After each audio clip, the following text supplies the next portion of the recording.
శాంతి. ఈరోజు మురళి డేటు 19 జనవరి 2024. బాబా చెప్తున్నారు, మధురమైన పిల్లల్లారా సదా సంతోషంగా ఉండండి, అలాగే ఇతరులకు కూడా సంతోషాన్ని కలుగు చేయాలి. ఇదే మీరు ఇతరులపైన చూపించే కృప. ఎవరికైనా దారిని చూపించడము అంటే అన్నింటికంటే గొప్ప పుణ్యకార్యము. ఈరోజు మురళిలోని ప్రశ్న, సదా ప్రసన్న చిత్తులుగా ఎవరు ఉండగలరు? ప్రసన్న చిత్తులుగా అయ్యే సాధనం ఏమిటి?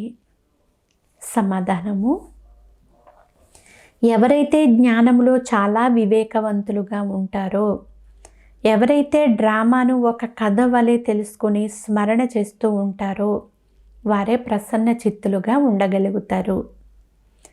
ప్రసన్న చిత్తులుగా అయ్యేందుకు సదా తండ్రి యొక్క శ్రీమతమును అనుసరిస్తూ ఉండండి. స్వయాన్ని ఆత్మ అని భావించండి. అంతేకాదు, తండ్రి ఏదైతే మనకు అర్థం చేయిస్తున్నారో దానిపైన చాలా బాగా విచార సాగర మథనం చెయ్యాలి. విచార సాగర మథనం చేస్తూ ఉన్నట్లయితే ప్రసన్న చిత్తులుగా అయిపోతారు. ఓం శాంతి. ఆత్మిక తండ్రి ఆత్మిక పిల్లలతో ఆత్మిక సంభాషణ చేస్తున్నారు. మనందరి తండ్రి ఒక్కరేనని, వారే మనకు శిక్షణ ఇస్తున్నారు అని ఆత్మలకు తెలుసు. శిక్షణ ఇవ్వడం టీచరు కర్తవ్యము, గమ్యము ఏదో తెలపడం గురువు కర్తవ్యము. లక్ష్యమును కూడా పిల్లలు తెలుసుకున్నారు. ముక్తి జీవన్ముక్తుల కొరకు స్మృతి యాత్ర అనేది అత్యంత అవసరము. రెండూ సహజమైనవే. 84 జన్మల చక్రం కూడా తిరుగుతూ ఉంటుంది. ఇప్పుడు మనం 84 జన్మల చక్రము పూర్తి అయిపోయింది అని, మళ్ళీ మనం తిరిగి వెళ్ళాలి అనేది మీరు తెలుసుకున్నారు. అయితే పాపాత్ములు ముక్తి జీవన్ముక్తుల్లోనికి తిరిగి పోలేరు. ఈ విధంగా విచార సాగర మథనం చెయ్యాలి. ఎవరు చేస్తారో వారు పొందుతారు, వారే సంతోషముగా ఉంటారు. ఇతరులను కూడా సంతోష పెడతారు. ఇతరులకు మార్గాన్ని తెలిపి వారిపైన కూడా కృప చూపించాలి కదా. ఇది పురుషోత్తమ సంగమ యుగము అని పిల్లలైన మీకు తెలుసు. ఈ విషయం కూడా కొంతమందికి గుర్తుంటుంది, కానీ కొంతమందికి అసలు గుర్తే ఉండదు, మార్చిపోతారు. ఇది కూడా గుర్తుంది అంటే ఖుషి పాదరసం మీటరు పైకి ఎక్కుతూనే ఉంటుంది. అనగా అపారమైన సంతోషం కలుగుతుంది. తండ్రి టీచరు గురువు రూపంలో స్మృతి ఉండిన అపారమైన ఖుషి కలుగుతుంది. అయితే నడుస్తూ ఏదైనా ఆటంకం కలుగుతుంది. ఎలాగైతే పర్వతాలపైకి ఎక్కుతూ దిగుతూ వెళ్ళాలో అలా పిల్లల స్థితి కూడా హెచ్చు తగ్గులు అవుతూ ఉంటుంది. కొంతమంది చాలా పైకి ఎక్కిపోతారు. ఒకవేళ క్రింద పడితే పూర్వము కంటే కూడా ఇంకా క్రిందకు పడిపోతారు. వారు సంపాదించినదంతా ఖర్చు అయిపోతుంది. దాన పుణ్యాలు ఎంతగానో చేస్తారు. భలే ఎంత దాన పుణ్యాలు చేసినా పుణ్యము చేస్తూ పాపాలు చేస్తూ ఉంటే చేసుకున్న పుణ్యమంతా సమాప్తమైపోతుంది. అన్నిటికంటే గొప్ప పుణ్యం ఏమిటి? తండ్రిని స్మృతి చేయడము. స్మృతి ద్వారానే పుణ్యాత్మలుగా అవుతారు. ఒకవేళ సాంగత్య దోషములోకి వచ్చి పొరపాట్ల మీద పొరపాట్లు చేస్తూ ఉంటే ముందు కంటే కూడా చాలా ఎక్కువగా క్రిందకు పడిపోతారు. ఆ జమా ఖాతా ఉండదు, నష్టములోకి వెళ్ళిపోతుంది. పాపకర్మలు చేసినందువలన నష్టమైపోతుంది. పాప ఖాతా చాలా పెరిగిపోతుంది. ఖాతాను సంభాళించుకోవాలి కదా. తండ్రి కూడా చెప్తున్నారు, మీది పుణ్య ఖాతాగా ఉండేది. పాపం చేసినందువలన పాపము 100 రెట్లు అయ్యి నష్ట ఖాతాగా అయిపోయింది. పాపాలలో కూడా కొన్ని చాలా పెద్ద పెద్ద పాపాలు, కొన్ని తేలికైనవి ఉంటాయి. కామము చాలా కఠినమైన పాపము. క్రోధము 2వ నెంబరు. లోభము దానికంటే తక్కువైనది. అన్నింటికంటే ఎక్కువ కామవశమైనందువలన జమ అయినదంతా నష్టమైపోతుంది. లాభానికి బదులు నష్టమైపోతుంది. సద్గురువు నిందకులకు స్వర్గములో స్థానం లభించదు. తండ్రి వారిగా అయి మళ్ళీ తండ్రిని వదిలేస్తారు. ఇందుకు కారణం ఏమిటి? చాలా వరకు తరచుగా కామ వికారపు దెబ్బ తగులుతుంది. ఇది చాలా పెద్ద శత్రువు. దాని బూతి బొమ్మనే తయారు చేసి తగలబెడుతూ ఉంటారు. క్రోధ లోభముల దిష్టి బొమ్మను తయారు చేయరు. కామము పైన పూర్తిగా విజయం పొందుకుంటే జగజ్జీతులుగా అవుతారు. రావణ రాజ్యంలో పతితులైన మమ్మల్ని మీరు వచ్చి పావనంగా చెయ్యండి అని మీరు తండ్రిని పిలిచారు. ఓ పతిత పావన రా అని అందరూ గానం చేస్తారు. పతితులను పావనంగా చేసే సీతలందరి ఓ రాముడా రండి అని పాట కూడా పాడతారు. అయితే వారికి అర్థమే తెలియదు. తండ్రి తప్పకుండా నూతన ప్రపంచాన్ని స్థాపన చేసేందుకు వస్తారు అనేది కూడా తెలుసు. అయితే సమయాన్ని చాలా పొడిగించినందువలన గాఢాంధకారం అలుముకుపోయింది. జ్ఞానము అజ్ఞానము అంటారు కదా. అజ్ఞానము అనగా భక్తి, అంటే ఎవరిని పూజిస్తున్నారో వారిని గురించి అసలు వారు ఎవరు అనేది కూడా తెలియదు. కనుక వారి వద్దకు ఎలా చేరుకోవాలి? అందువలన చేసిన దాన పుణ్యాలన్నీ కూడా నిష్ఫలం అయిపోతాయి. ఒకవేళ లభించిన వాటి వలన అల్పకాలికమైన కాకిరెట్టతో సమానమైన సుఖమే లభిస్తుంది. మిగిలినదంతా దుఃఖమే దుఃఖము. ఇప్పుడు తండ్రి చెప్తున్నారు, నన్నొక్కరినే స్మృతి చేసినట్లయితే మీ దుఃఖాలన్నీ దూరమైపోతాయి. ఇప్పుడు పాతదంతా సమాప్తమై కొత్తది జమ అయ్యేందుకు ఎంత స్మృతి చేస్తున్నారో గమనించండి. కొంతమంది కొద్దిగా కూడా జమ చేసుకోరు. మొత్తం ఆధారం అంతా స్మృతిపైనే ఉంది. స్మృతి చేయకపోతే పాపాలు ఎలా నశిస్తాయి లేక ఎలా కట్ అవుతాయి? జన్మ జన్మాంతరాల పాపాలైతే చాలా ఉన్నాయి. ఈ జన్మలోని జీవిత కథను వినిపించినందువలన జన్మ జన్మాంతరాల పాపాలు నశించవు. కేవలం ఈ జన్మలోని పాపభారం మాత్రం తేలికవుతుంది. బాబా అంటున్నారు, మీరు చాలా కష్టపడాలి. ఇన్ని జన్మల లెక్కాచారం యోగము ద్వారా మాత్రమే సమాప్తమవుతుంది. మేము ఎంత యోగం చేస్తున్నాము అని విచారం చేయాలి. మా జన్మ సత్యయుగం ఆదిలో జరుగుతుందా? ఎవరైతే చాలా పురుషార్థం చేస్తారో వారు మాత్రమే సత్యయుగం ఆది నుండి జన్మ తీసుకుంటారు. వారు దాగి ఉండలేరు. అందరూ సత్యయుగంలోకి రారు. చివరిలో వెళ్ళి చాలా చిన్న పదవిని పొందుతారు. ఒకవేళ మొదట్లో వచ్చినా కానీ తక్కువ పురుషార్థం చేశారు అనుకోండి, అక్కడ మొదట్లో వచ్చిన నౌకరీ పదవి పొందుతారు. అందరూ సత్యయుగంలోకి రారు. చివరిలో వెళ్ళి చాలా చిన్న పదవి పొందుతారు. ఒకవేళ మొదట్లో వచ్చిన నౌకరీ చేస్తారు. ఇది అర్థం చేసుకునే సాధారణ విషయము. కావున తండ్రిని చాలా బాగా స్మృతి చేయాలి. మనము నూతన ప్రపంచంలో విశ్వానికి యజమానులుగా అయ్యేందుకు వచ్చాము అని మీకు తెలుసు. ఎవరు స్మృతి చేస్తారో వారికి తప్పకుండా సంతోషం ఉంటుంది. ఒకవేళ రాజులుగా అవ్వాలనుకుంటే మరి ప్రజలను తయారు చేసుకోవాలి కదా. లేకుంటే రాజులుగా ఎలా అవుతారని ఎలా అర్థం చేసుకుంటారు? ఎవరైతే సేవా కేంద్రాలు తెరుస్తారో సేవ చేస్తారో వారికి సంపాదన కూడా జరుగుతూనే ఉంటుంది. వారికి కూడా చాలా లాభం ఫలితం వస్తుంది. కొంతమంది 3-4 సెంటర్లు కూడా తెరుస్తారు కదా. ఏమేం చేస్తారో దాని భాగం తప్పకుండా వస్తుంది.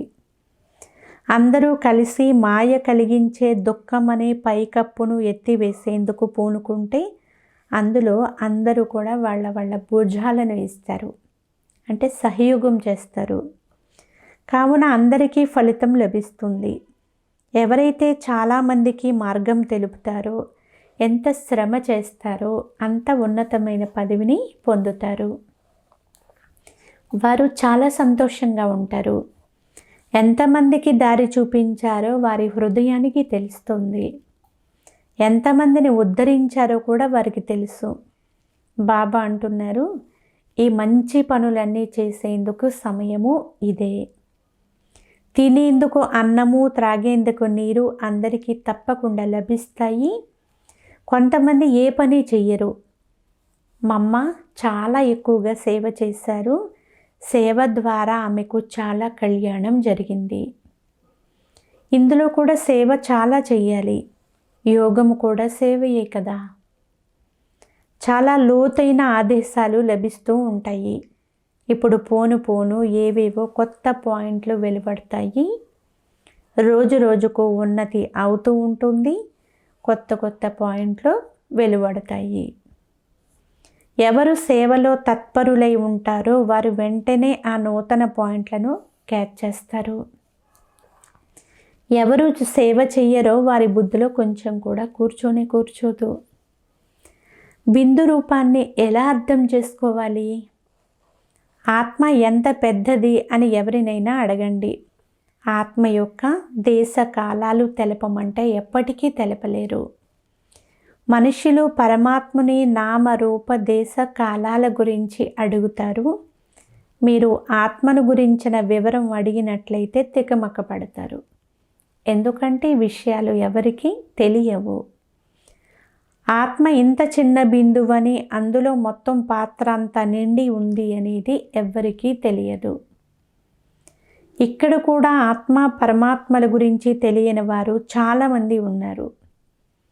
కేవలం వికారాలను మాత్రమే సన్యసించారు. ఇది కూడా అద్భుతమే. సన్యాసుల ధర్మం వేరు, ఈ జ్ఞానమైతే మీ కొరకే అని బాబా అంటున్నారు. తండ్రి అర్థం చేయిస్తున్నారు, మీరు పవిత్రంగా ఉండేవారు, మళ్ళీ ఇప్పుడు అపవిత్రముగా అయిపోయారు. ఇప్పుడు మళ్ళీ పవిత్రముగా అవ్వాలి. మీరే కదా 84 జన్మల చక్రంలో తిరుగుతారు. ప్రపంచంలోని వారికి ఈ విషయాలు కొంచెము కూడా తెలియదు. జ్ఞానము వేరే, భక్తి వేరే. జ్ఞానము పైకి తీసుకుని వెళ్తుంది, భక్తి క్రింద పడేస్తుంది. కావున ఈ రెండింటికి రాత్రికి పగలుకున్నంతే వ్యత్యాసం ఉంది. మనుష్యులు భలే స్వయాన్ని ఎంత గొప్ప వేదశాస్త్రాల అథారిటీ అని భావించినా వారికి కొంచెం కూడా తెలియదు. మీకు కూడా ఇప్పుడే తెలిసింది. మీలో కూడా నెంబర్ వారీగా ఉన్నారు. మీరు కూడా మర్చిపోయారు అనుకోండి, సంతోషం కాస్త మాయమైపోతుంది. లేకుంటే అపారమైన ఖుషి ఉండాలి. ఎందుకంటే బాబా నుండి మీకు వారసత్వం లభిస్తుంది. బాబా సాక్షాత్కారం చేయిస్తారు. అయితే సాక్షాత్కారంలో చూసి కూడా శ్రీమతాన్ని అనుసరించలేదు అంటే లాభమేముంది? తండ్రిని దుఃఖములో స్మరణ చేస్తారు. వారిని ముక్తిదాత, ఓ రామ, ఓ ప్రభు అని అంటారు. అయితే వారు ఎవరు అనేది ఎవ్వరికీ తెలియదు. స్వయాన్ని ఆత్మగా భావించి తండ్రిని స్మృతి చెయ్యమని భక్తి మార్గంలో ఎవ్వరూ చెప్పరు. ఒకవేళ అలా చెప్పి ఉంటే పరంపరంగా కొనసాగుతూ వచ్చేది. భక్తి కొనసాగుతూ వస్తుంది కదా. భక్తి లెక్కలేనంత ఉంది. జ్ఞానమైతే ఒక్కటే. భక్తి ద్వారా భగవంతుడు లభిస్తారు అని మనుషులు భావిస్తారు. అయితే ఎలా లభిస్తాడు? ఎప్పుడు లభిస్తాడు? ఇది ఎవరికీ తెలియదు. భక్తి ఎప్పుడు మొదలవుతుంది? అందరికంటే ఎక్కువ భక్తి ఎవరు చేశారు? ఈ విషయాలు ఎవ్వరికీ తెలియదు. ఇంకా 40,000 సంవత్సరాలు కలియుగం ఉంది అని అంటారు కదా. మరి ఈ 40,000 సంవత్సరాలు కూడా భక్తి చేస్తూనే ఉంటారా? ఒకవైపు మనుషులు భక్తి చేస్తున్నారు, మరొక వైపు మీరు జ్ఞానాన్ని పొందుకుంటున్నారు. మనుషులతో ఎంతో తల కొట్టుకోవలసి వస్తుంది. ఎన్ని ప్రదర్శనలు జరుపుతూ ఉన్నారు. అయినా కోట్లలో ఏ ఒక్కరో వస్తారు. మీ సమానముగా తయారు చేసి ఎంతమందిని తీసుకువస్తారు? సత్యాసత్యమైన బ్రాహ్మణులు ఎంతమంది ఉన్నారో ఈ లెక్క అయితే ఇప్పుడు తేలదు. చాలామంది అసత్యమైన పిల్లలు కూడా ఉన్నారు. బ్రాహ్మణులు కథ వినిపిస్తారు, బాబా అయితే గీతా కథను వినిపిస్తారు. మీరు కూడా బాబా ఎలా వినిపించారో అలాగే వినిపిస్తారు. యథా బాబా తదా బచ్చే. పిల్లల కర్తవ్యం కూడా సత్యమైన గీతను వినిపించడమే కదా. శాస్త్రాలైతే అందరికీ ఉన్నాయి. వాస్తవానికి శాస్త్రాలు మొదలైనవి ఏవైతే ఉన్నాయో అవి భక్తి మార్గానికి చెందినవి. జ్ఞాన పుస్తకం ఒక్క గీత మాత్రమే. గీతయే తల్లి తండ్రి వచ్చి సర్వులకు సద్గతిని ఇస్తారు. అయితే మనుషులు ఇటువంటి తండ్రినే గ్లాని చేస్తారు. శివబాబా యొక్క జయంతి వజ్రతుల్యమైనది. అత్యంత ఉన్నతమైన భగవంతుడే సద్గతి దాత.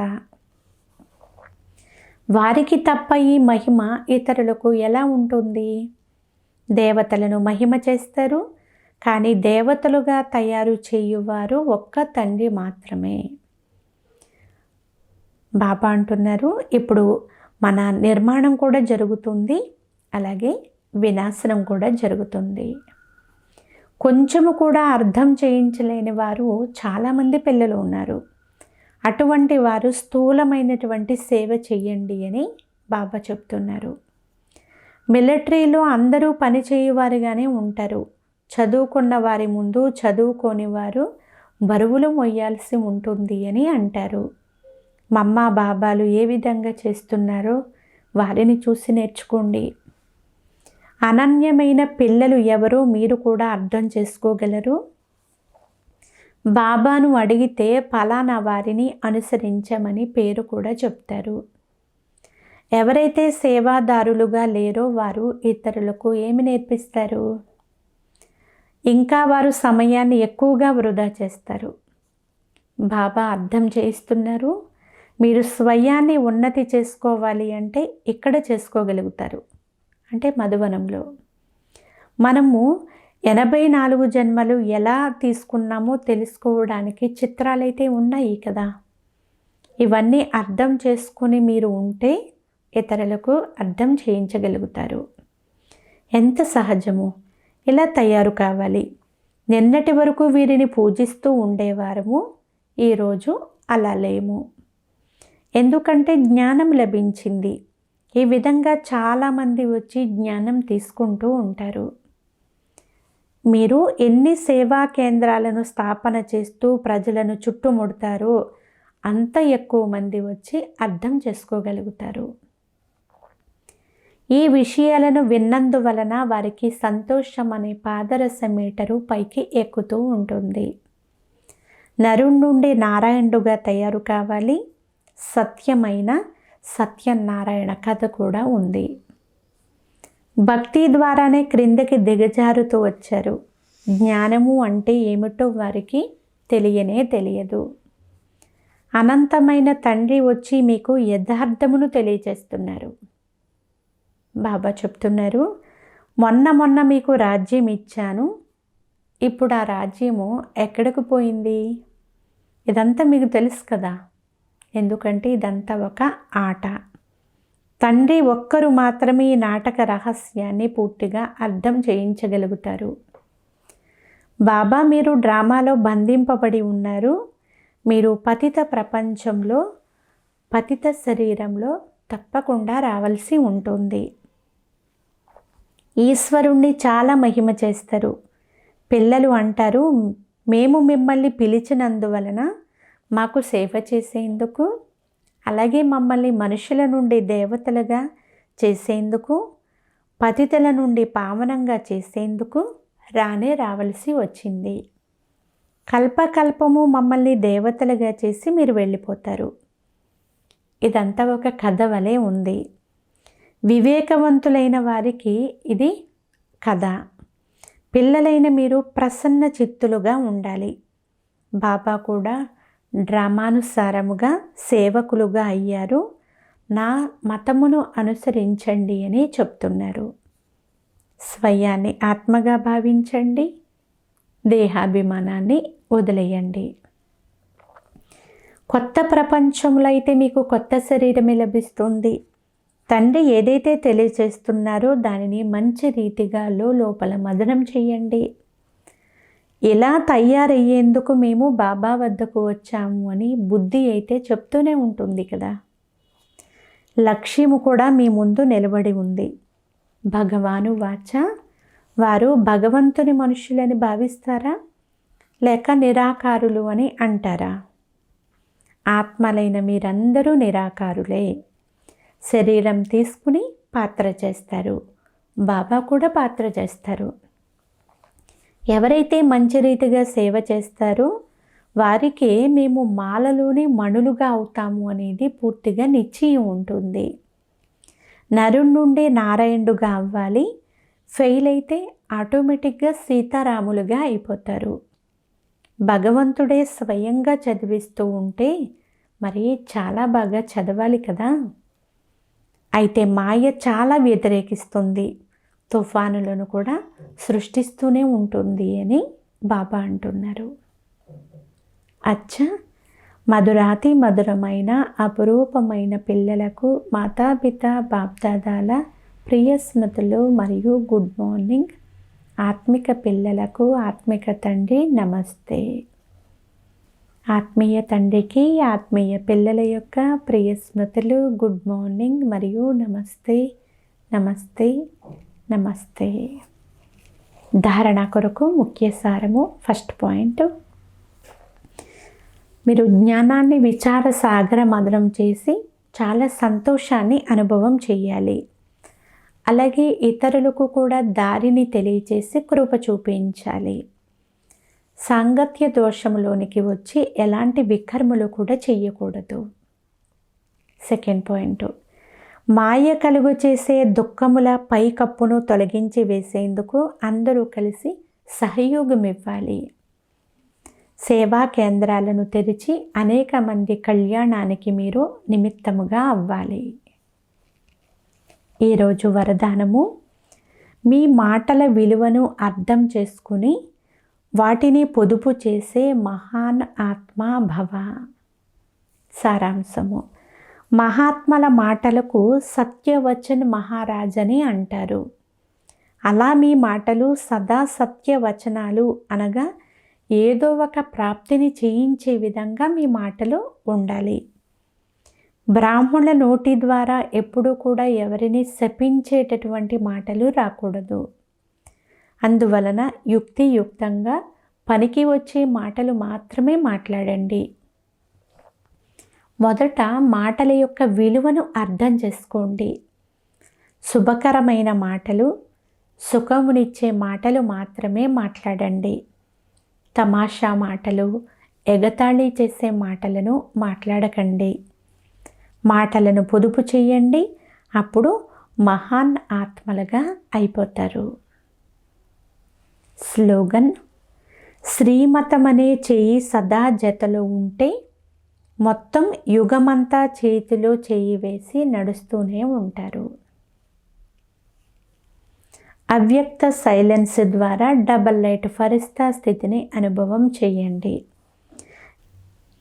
ఎలాగైతే కరెంటు కనెక్షన్ ద్వారా పెద్ద పెద్ద మిషన్లు నడుస్తాయో అలా మీరందరూ ప్రతి కర్మ చేస్తూ కనెక్షన్ యొక్క ఆధారంతో స్వయం కూడా డబల్ లైట్గా అయ్యి నడుస్తూ ఉండండి. ఎక్కడైతే డబల్ లైట్ స్థితి ఉంటుందో అక్కడ శ్రమ మరియు కష్టము అనే శబ్దాలు సమాప్తమైపోతాయి. నాది అనే దానిని సమాప్తం చేసి ట్రస్టీ స్థితి యొక్క భావము మరియు ఈశ్వరీయ సేవా భావము ఉన్నట్లయితే డబల్ లైట్గా అయిపోతారు. అచ్చా, ఓం శాంతి.